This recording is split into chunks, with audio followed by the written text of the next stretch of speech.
ตัวนี้จนล้นเนาะ1 2 3 4 6 7 8 9 10 11โอ้12กัดอีกเดี๋ยวเข้าไปให้เป็นเนื้อปิดส่วนบริกินเข้าเลย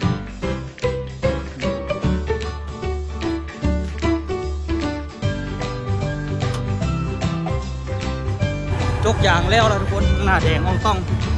โซซีแล้วทุกคนเลยถ้าเพิ่งได้เป็นตันแน่นอนรอบนี้ตอนนี้จะเป่าแล้วนี่3 4 5 6 7 8 9พอถามว่าทางคุณได้จักเป่า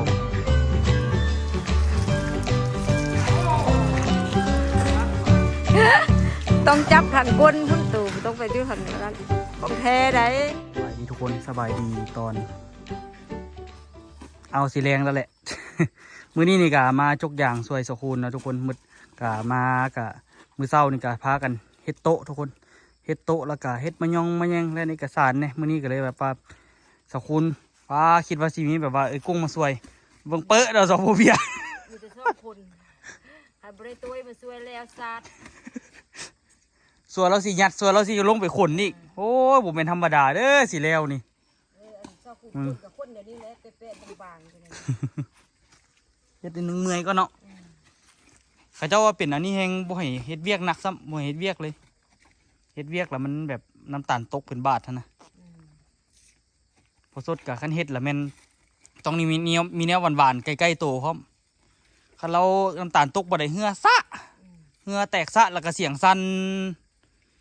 ยึกแล้วก็มากินพวกหวานๆใส่เสียงจนแหบพู้นแหละคันเราเฮ็ดนั่นน่ะเสียงจนแหบเว้าก็จนสิบ่ออกแล้วเราก็กินน้ำตาลกินพวกคันบ่มีน้ำหวานนะคันบ่มีพวกM100บ่มีพวกน้ำหวานแล้วแม่นเรากินน้ำตาลเลยแล้วก็กินแล้วก็นอนพักผ่อนในเนื้อมันก็ดีอันตรายว่ะเฮ็ดเวียกเป็นอันนี้ละมาเป็นเบาหวานละมาเฮ็ดเวียกนี่คือสิลำบากขนาดเดี๋ยวนี้กำลังเลี้ยงอยู่พยายามก็ย่านตัวเองสิเป็นคือพอย่านแบบว่ามีแบบแซนมีแบบ ดีเดียวอย่างเนาะมันจะเป็นน้ำไส้เลือดเนาะแล้ววันนี้อะไรสิกินน้ำหวานนี่ก็พยายามคุมก็ทุกมื้อนี่มีเสื้อด้วยนะบ่ค่อยอยากกินน้ำหวานเฮงคันบอลแบบว่าอยากแท้ๆแล้วจึงกินคือเขาต้นตาลส่วนกินนั่นพวกซาเขียวอย่างกับบ่กินเขาว่าบ่ค่อยกินน้ำเขา กินน้ำปั่นกินอย่างนั้นนะพวกนั้นเขากินทุกมื้อตลอดเลยนะมื้อนึงต้องเขาเดือนั่นอีกได้เขาส่วนกินกับบ่ค่อยกินน้ำเขาเพราะว่าพยายามเลี้ยงพยายามหลีกเลี่ยง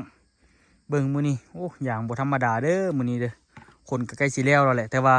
คันคนอันนี้แล้วนี่แม่นสิไปช่วยต้นตาลต่อนี่ต้นตาลก็บ่มีคนไปช่วยมื้อนี้จักมื้ออย่างเนาะ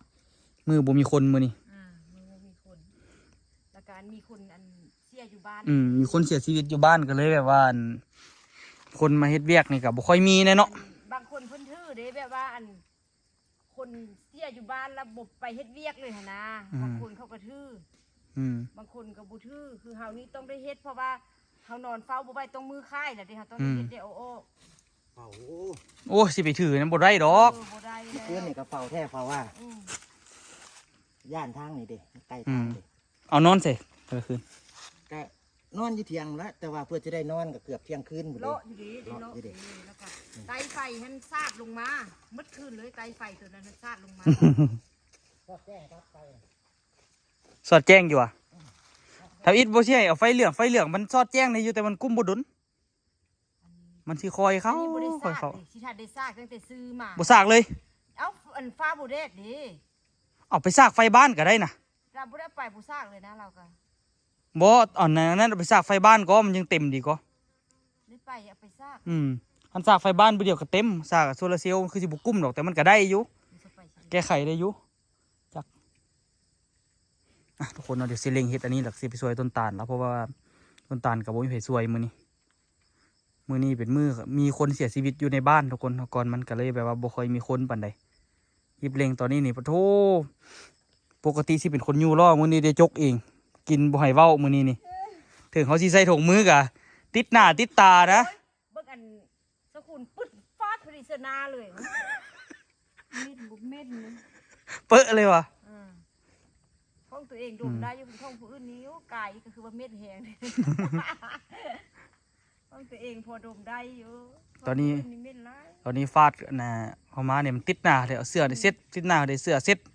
กินเดี๋ยวนี้ติดเต็มหน้าเลยเดี๋ยวนี้เลย ไปจับออโต้รู้สึกเลยนะว่าเม็ดเลยจับออโต้นี่ ตัวขี่อีกเนาะ ว่าแต่ออโต้ขี้ มันปืดบางก้นมาตลอดที่จริงกันนะจกยางเราไปจับเสื้อมัน อ่า เราเหม็นติดเสื้อมัน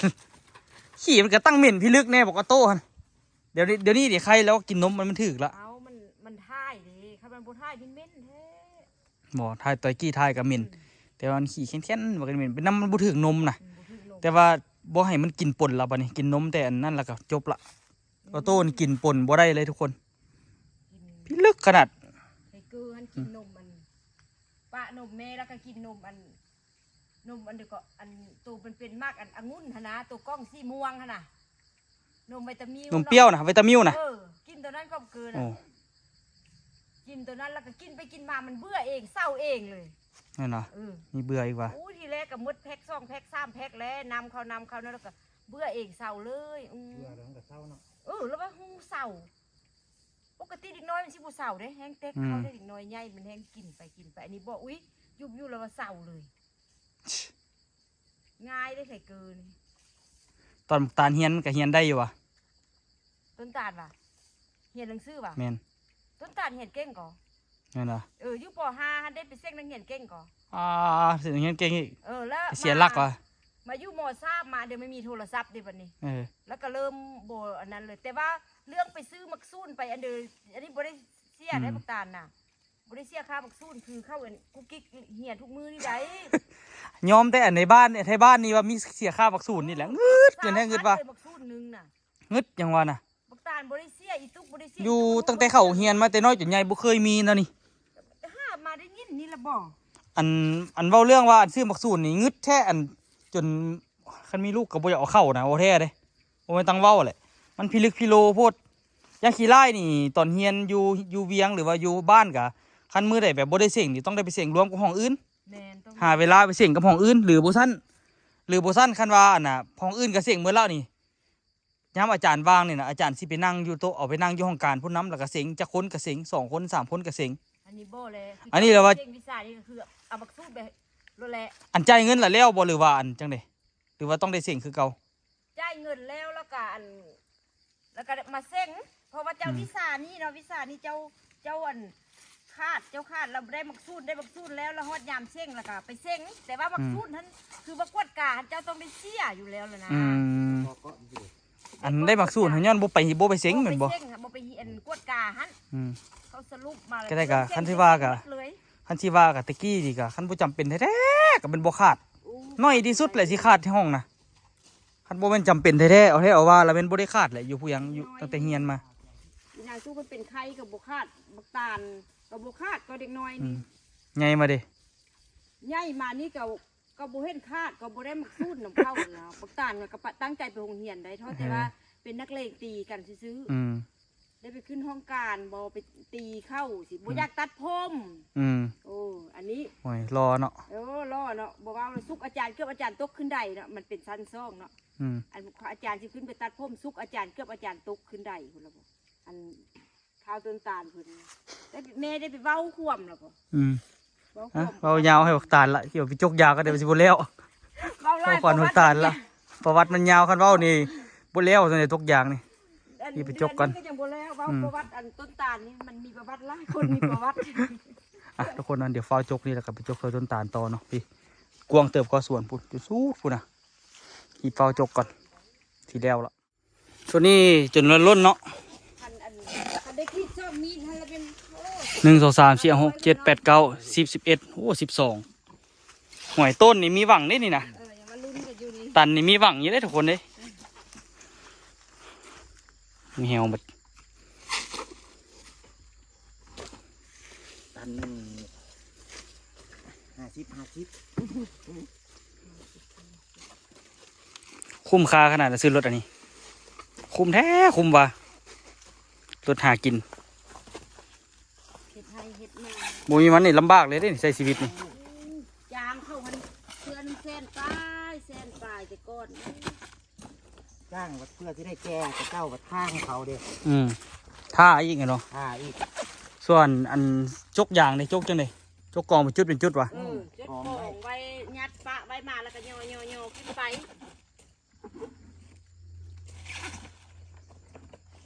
แล้วเพื่อเขาสิมา รวมไปอยู่นี่เด้ห้องเดินนี่แหละบ่ก้อน เพื่อเขาสิมามันก็เขาก็ขายของเขาแล้วเด้ อืม รถแรกเข้าตอนแรงที่ได้ขาย โอ้ยมีรุ่นอยู่ก่อนนี่ลอกจนสิจำไม่แล้วนี่ ก็สิเป็นเดือนนี้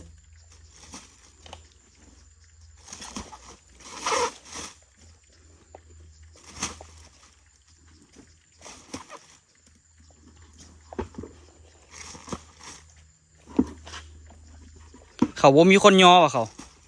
บ่มี บริย่อเองย่อสร้างเองนะ อืม คนย่อมีจะเขาไปย่ออันเขาย่อขึ้นรถ10 ล้อนั้น อืม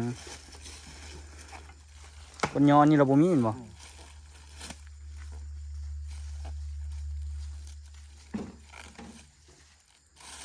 โอ้12เป่าปลาย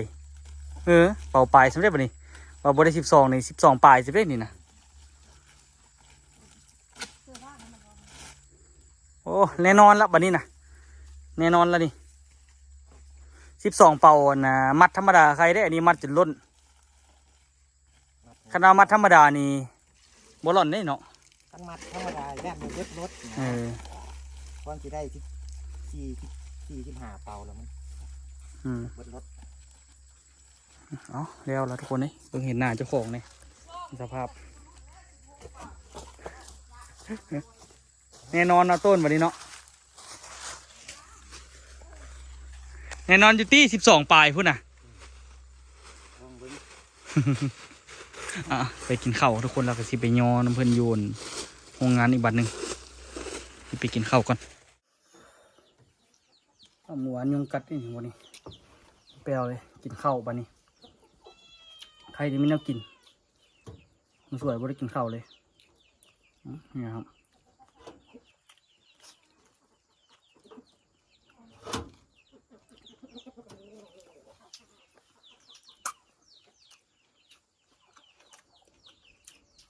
ตอนออกมาไว้กินก่อนอยุมันหัดยังพอทันหิวดีแล้ว ลืมจกต้นนึงอ่ะ โอเค กองเพื่อนนี่ กระจับไปน้ำไปเลยเคยไปสั่งอยู่ น่าจะลืมเนาะ อยู่ใส่กักแล้วพุ่งเดี๋ยวพันจก เพราะว่าซาขุ่นจกดิเราเองมันบอกเนาะนั่นละ นั่นเลยโอ้เราห้อยนี่เราเปิดเลยว่ะเอาไปซากไหม2 คืนแล้วว่ะเปิดนี่ ทราบมาเยอะ มาถูก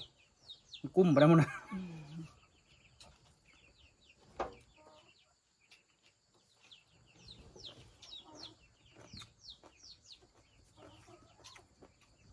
ไม่ทราบเอาละ มันสวยเห็นอย่างกิน ทุกคนตำหมกทั่วกับต้มไข่ค่ะเจ้าไข่2 หน่วยให้ละ โอ้ตัวไม่แห้งตอนได้ท้ายคือว่าเป็นต้องหิว กายมุมคุณ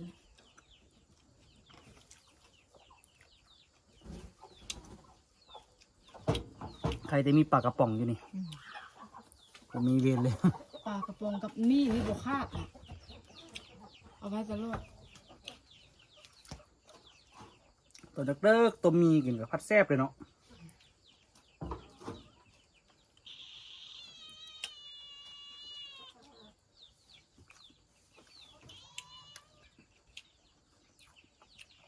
กินง่ายอยู่ง่ายปลากระป๋อง เชฟขอกินปลากระป๋องช่างคุณกมัดก่อน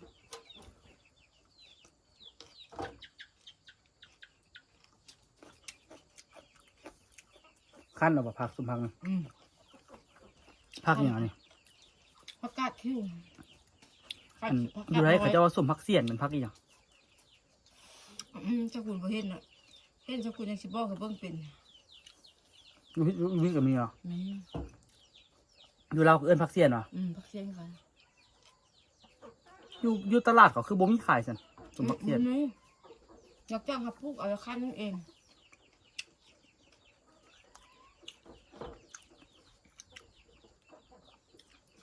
ที่จริงผักนี่อย่างกับขั้นได้เนาะส้มเนาะมันคือว่าเลย คันไว้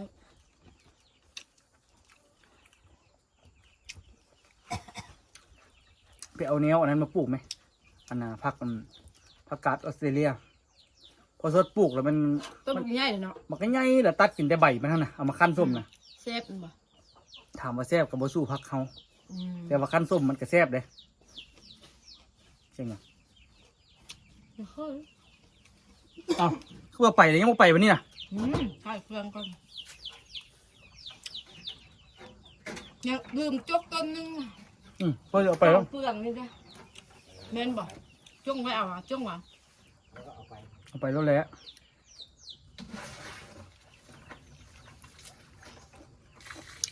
แล้วเอาเฝ้ามากินแล้วก็ยังมานี่อยู่ หมาเขาให้เครื่องมาเอาเครื่องเอาข้องอัดประตูห้องงามดิแมลงที่ไปได้เข้ามาดิ แล้วเราก็ตัดหญ้าแล้วเราเอาจับขึ้นมาไว้เลยถ้าจะได้อัดของน้ำก็ คือเข้าเอามือเลยไปได้ป่ะเอามาไว้นี่เนาะเหมือน เอา เนี่ย ได้ก็ได้แบกมากเลย เนาะ แบกมากเนี่ยบุ้งอ่ะ ของเขาก็อย่างแล้วล่ะทุกคนหน้าแดงอ่องต้องส่วนสีแล้วทุกคนเลยถ้าเบิ้งได้เป็นตันแน่นอนรอบนี้ตอนนี้นี่ก็รีบเร่งไปส่วนยางนั้นก่อนยามมื้อนี้นี่มันบ่มีคนทุกคนเนาะต้นตาลกับบ่มีคนซวยคือกันแต่ว่าตัวก็คือสิบ่ทันได้ซวยดอกเพราะว่าจักหน่อยสิไปยกยางซวยพอต้นตาลนี่วันนึงตอนที่เอาลงไปขายเนาะถ้าก็จะขี้ฮอดแล้วก็สิออกไปลงแต่ว่าที่ไปแวะเบิ่งส่วนยางนั้นก่อนซ้ำซานั้นซ้ำซาโอ้เหี้ยวอ่ะเหี้ยเนาะซ้ำซาเขาเจ้าขี้ฮอดเพราะว่าเขาเจ้าขี่รถไถดิเบิ่งข้างหน้าจากบ้านมาใช้ชีวิตแบบบ้านๆนี่หลีแกก็วายจับแขนเกือบรถเกือบล้มจับเข่ามือเดียวจากใช้ชีวิตอยู่ในเมืองเฮ็ดเวียกอยู่ออฟฟิศต้องมา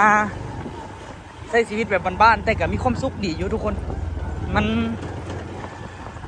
เป็นนายตัวเองมื้อยามใดเฮาอยากนอนเฮาก็นอนสินะ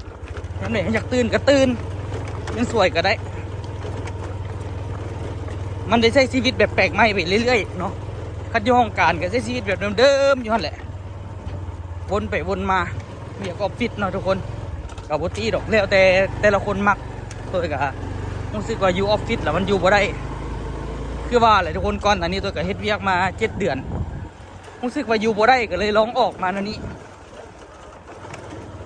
แต่ก็ยังดีออกมาล่ะค่อนข้างว่าประสบผลสำเร็จเนาะอันนี้ต้องย่องความขยันของตัวเองแหละ แต่ก็ท่านบอกขยันอยู่บ่ได้เลยอยู่นั่นนี่เดี๋ยวตัวไปส่วนอย่างนั้นก่อนพอปลาทายมาภาพมันก็สั้นๆนะเพราะว่าตัวขับรถทางไปแต่นี้นี่ขับรถมือเดียวถ่ายคลิปให้ทุกคนเบิ่งนำ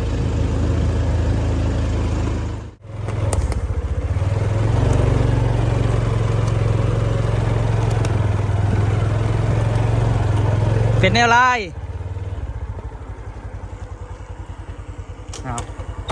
มันว่าอย่างอยู่คือว่าซึ้งเนี่ยผู้ใดก็ได้จักเป่าแล้วนี่3 4 5 6 7 8 9ว่าถามว่าทำคุณได้จักเป่า12เป่าไปแต่บ่แม่นปลายมัดได้ปลายจิกกันหูกระต่ายน่าจะเป็นต้นอยู่เด้เต็มรถไถเลย12เป่าไปนิดนึงโอ้โบแมนปลายฮุบวันนี้เด้ปลายจิกหูกระต่ายเบิดก่อหูกระต่ายหมดวะ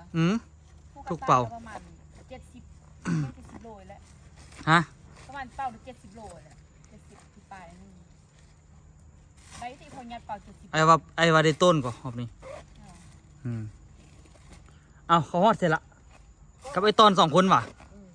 ตอนเราได้โต้ท่านเราได้อันนั้นพอเราได้สิป่ายเป๋า2 เที่ยวได้อันแค่2 เที่ยวอ่ะบ่นะสุดก่อนนะแต่สุดนี้เราบ่อยากเฮ็ด2 เที่ยวเราว่ารู้สึกกับมันได้หลายเราเลยเฮ็ดตัวใดก็จนล้นจนแบบได้มัดจิกทุกเป่าเลยเป่าใดก็ได้คือแบบมัด3นะมัดปลายนะไปยอดสลับมาบานนี้อย่างก็จะได้บางน้ำจุกน้ำกดทุกอันเลยฮะได้บางน้ำกดอันทุกแก้วทุกต้นเลยนะก้อนใหญ่เลยจะจูบพอออกไล่เลยไม้ขัด หลายโพดหลายจนซ่อนจนเป็นก้อนหมักใหญ่ก้อนบ่เป็น3-4 โลคนวะฮอดอยู่ก้อนเอาบางก้อนเนาะซ้ำซ่าเขาโทรมาเดี๋ยวสิจกซวยแถวนี่แถวของลุมนี่ไปยกอันนั้นช่วยเขาดิไปยกกัน ยกขี้ยาง ยกขี้ยางบุกตาลจังบ่ได้ไปยกขี้ยางลงขายนะ ลูกไปบอก แมนว่าสิไปห้อมเขาเลยแต่ว่าส่วนสิฮอดก็เลยมาแวะนี่ก่อน เอาทางนี้บ่เอาทางนั้น ออกทางนี้ เอาทางนี้เอาทางนี้ แต่เขาเจ้าออกทางนั้นให้ออกทางนี้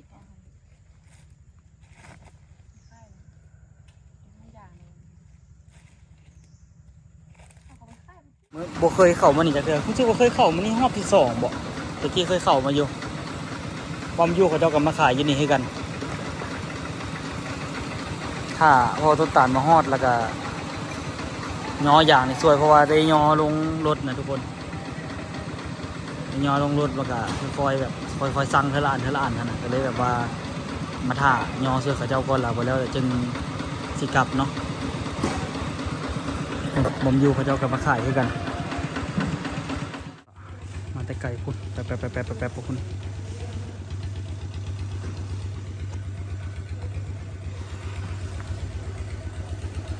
สกุลตอนขี่รถมาก็อยากเสื้อในนึงเลยเนาะเห็นอยู่อันใช่คนอื่นมีแต่3-4 เป่าขี่มาก็อยากเสื้อในนึงเลยเต็มกันว่าเลย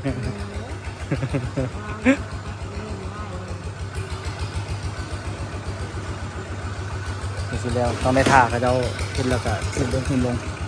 เป๊ะลงนี่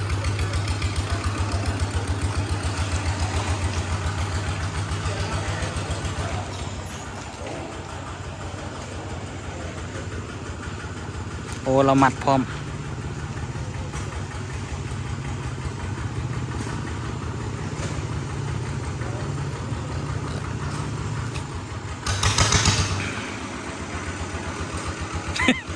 ต้องได้เล่งนิดนึงกันหรอ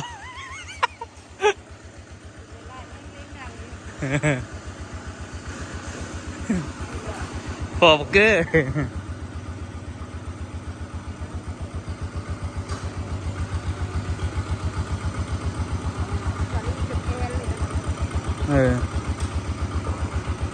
ต้นอยู่เนาะโหเนาะ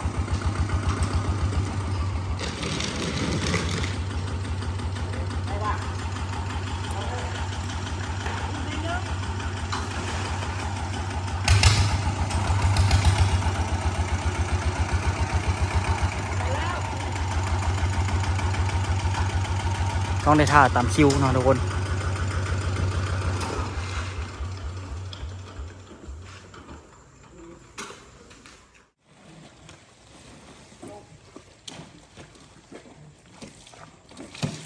นำลายเขาเนาะมันจะช่วยขึ้นน้ำหนึ่งต้องหาให้ไล่ช่วยเจ้า2 ตึ้มมัน ตัวนี้ดิอันถงละจักโลนี่ประมาณจักโลถุงหนึ่ง ตั้งว่าอ่านใส่70กับที่ปลาย70นะ10 เป่าก็700ขารุ่น70บรุษว่ะเป็นว่าเหมือนอย่างจ้ะอยากมันถึงกวนย่ายนัดได้เลย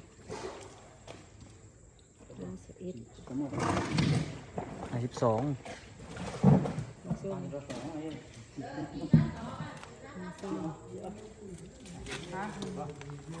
บทเตรียมมันครับ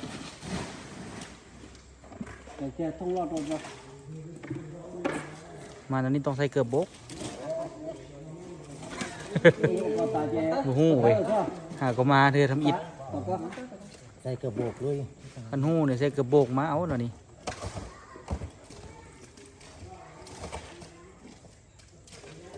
เพื่อฮอดที่อื่นเต็มหมดก่อน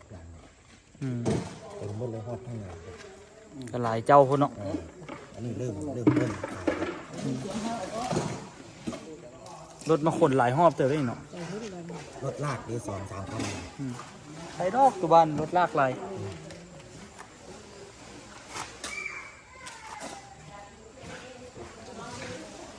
เอาเลยไปเจ้าสุดท้ายสมบัติพาไปนะ โอ้อยู่ทางนั้นครับน้ำนี่ก็เด่นใส่เอาซื้อเสียงโดนมาเท่านึงเลย โอ้ดุนๆเดี๋ยวซื้อซักมาตลอดจะบุจื้อแสดงว่าลืมลูกค้าแล้วตอนนี้เนาะ ค่า VIP บ่ได้ก่อน เออสิได้ไปขายมองไม้แล้วลืมลูกค้าล่ะ ลืมซื้อเสียงซื้อหน้าตาจิ้วอยู่แต่ว่าซื้อที่ไหนเนาะ ไล่คนมาขายเด้ เออ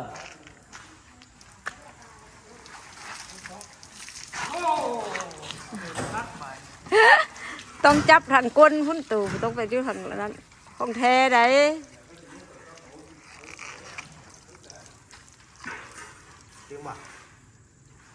โอ้บ่ฮอดจิตแล้วบ่เนี่ย จิ้วอยู่พอดี 63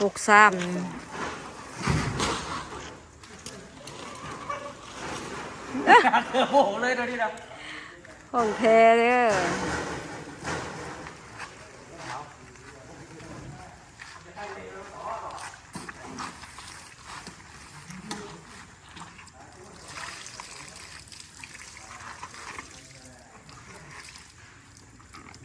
70ได้มั้ย บ่ฮอดซ้ เราตื่นรู้อันพอดีแล้วเราตื่นรู้ ำเจาะน้ำพุ่น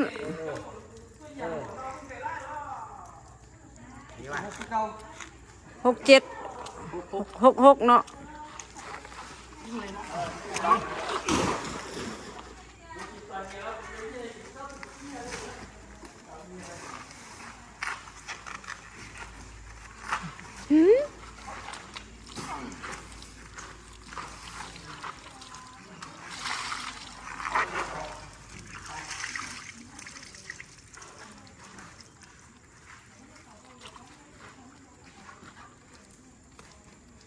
โอ้บ่ฮอด7จักเทื่อ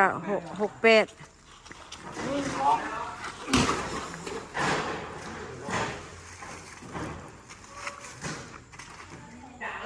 เจ้าเลี้ยงพี่ โดยแม่นละ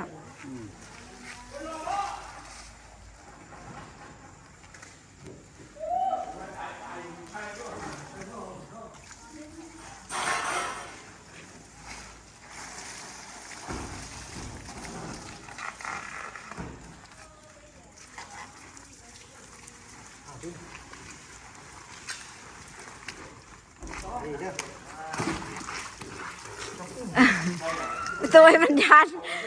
นมิดมันยันเปียกยันเปื้อนแล้วซัด คือนี่เฮาสิบ่ยานดอกยานติดน้ำนี่ ยันน้ำเกือบโบกเด้บ่แม่นเกือบโบกเด้ เกือบโบกใครนี่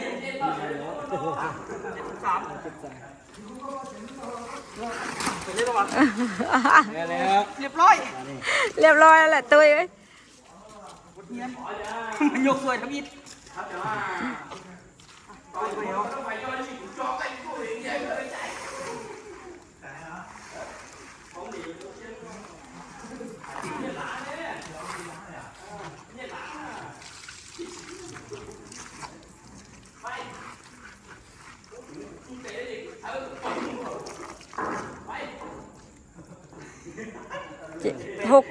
68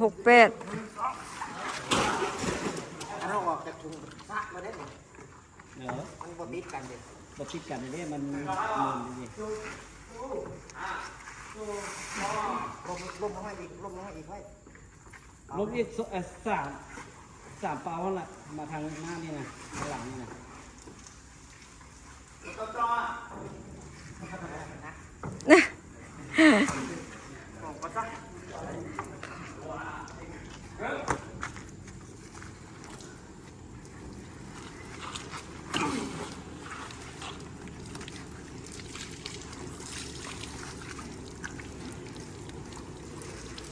một tờ tăng sai à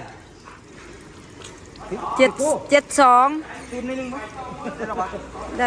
72giờ nã là giờ có thứ tổ lô rồi thế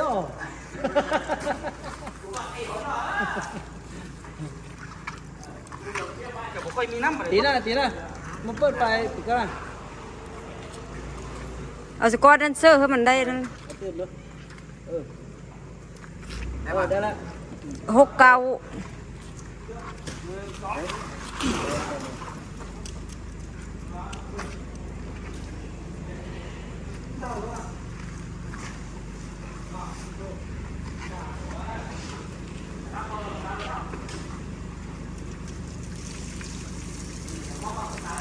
มันโดนโพด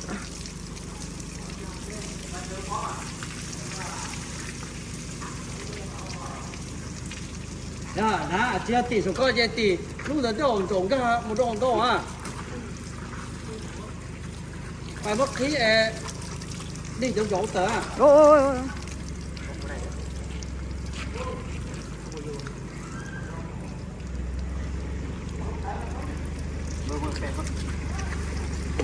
này tớ đâu ยังบ่เที่ยงเอาเบิ่งไหม แล้วเหรอ เอาเบิ่งไว้มันสิขาด 7 2ครึ่งน่ะ เบิ่งตื้มนิดนึง này đấy กดนั่นดิเอาตื้นใจไป ไว้ได้อสิ ตอนน้อยอ้าวได้ป่ะ นี่ว่ากายไปอีกเขา73ตึมอีกซะ74อ่ะ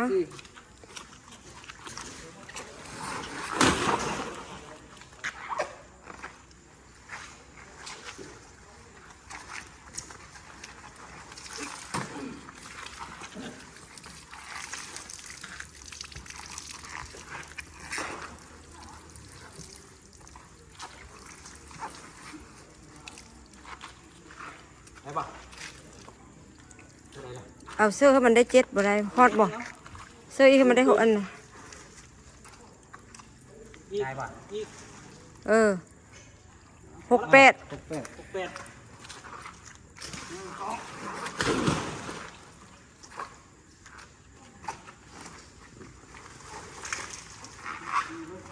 ตัวlúc là saoตัวchó khô chó khô là cho mà lên khí ít liều เร็ว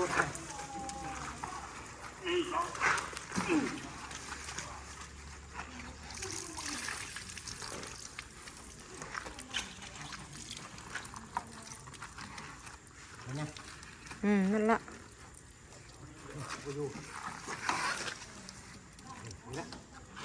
ได้ป่ะ อะไรนะ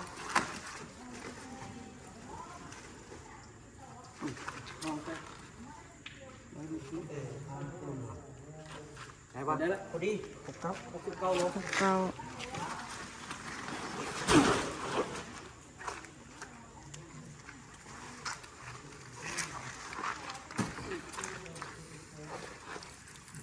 tiêu tu quá มันไปทางเจ้าไร่พูด nhưng mà ขาดได้บ่ rồi đây ao chó เสื้ออีก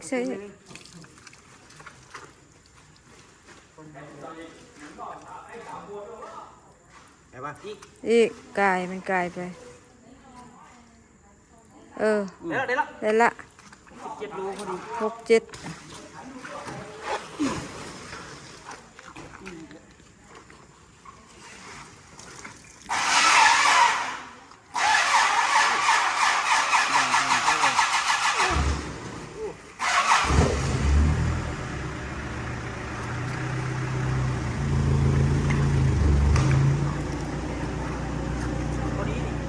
็ด เอาตื้อแม่เอาทั้งหลังได้ป่ะ 69 69 đâu ยกน้ำออกกัน ở năm đâu năm nhà khang ย nhiều กเลยไหม năm nhà khang là lại เดี๋ยวละ vâng đi nam nhà là lại nam เจาะไหม เอียงไปด้านนั้นกันแล้วล่ะ nhà này nam đi ra bắt น้ำไปเดียวนะ chết 7 โล สุดยอดมือ ของแท้ กลับแล้วทุกคนบัดนี้เรียกเปิดงานไปซิ่งอาบน้ำด่วนบอกเลยว่ากินขี้ยางนี่บ่เป็นเรื่องตลกทุกคนเลยส สุดยอดของกิน